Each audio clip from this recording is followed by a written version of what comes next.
Berikut ini rencana tata ruang perkantoran IKN Nusantara seluas 471 hektare, yang akan dibagi menjadi 3 kawasan.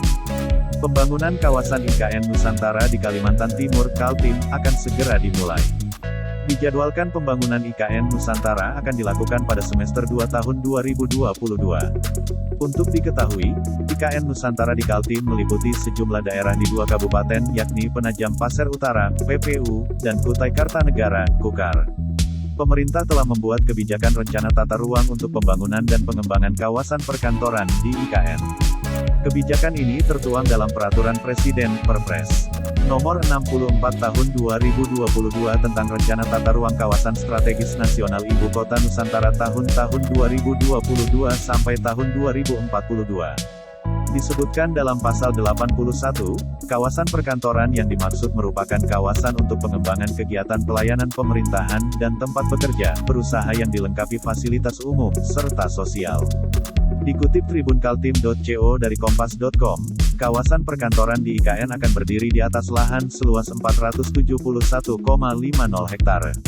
Kawasan perkantoran tersebut mencakup di 3 wilayah perencanaan kawasan, meliputi WP Kawasan Inti Pusat Pemerintahan KIP WP IKN Timur 2 di kawasan Ibu Kota Nusantara, KIKN, dan WP Kuala Samboja di kawasan Pengembangan Ibu Kota Nusantara, KPIKN. Selanjutnya, di dalam pasal 125 disebutkan bahwa kawasan perkantoran di IKN memiliki ketentuan umum zonasi yang berkaitan dengan kegiatan pemanfaatan ruangnya.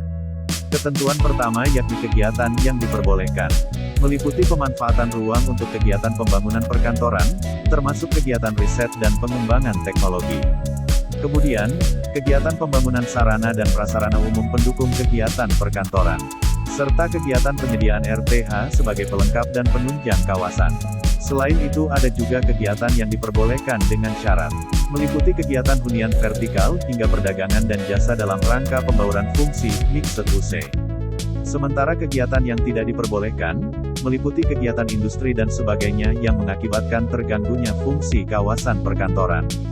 Ketentuan selanjutnya tentang arahan intensitas pemanfaatan ruang, meliputi kulisian lantai hijau, KDH, minimal 50%, koefisien dasar bangunan, KDB, maksimal 50%, kulisian lantai bangunan, KLB, maksimal 5. Adapun sarana dan prasarana minimum yang terdapat di kawasan perkantoran IKN meliputi jalur pejalan kaki ramah difabel dan jalur sepeda yang mendukung konektivitas menuju simpul transportasi massal.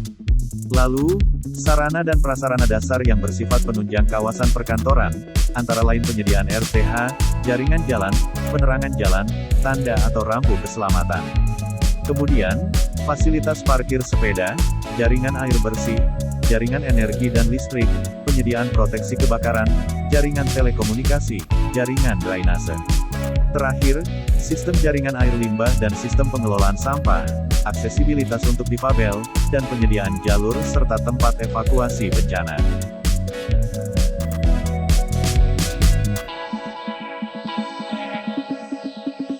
Sudah nonton? Jangan lupa like, subscribe, dan share ya!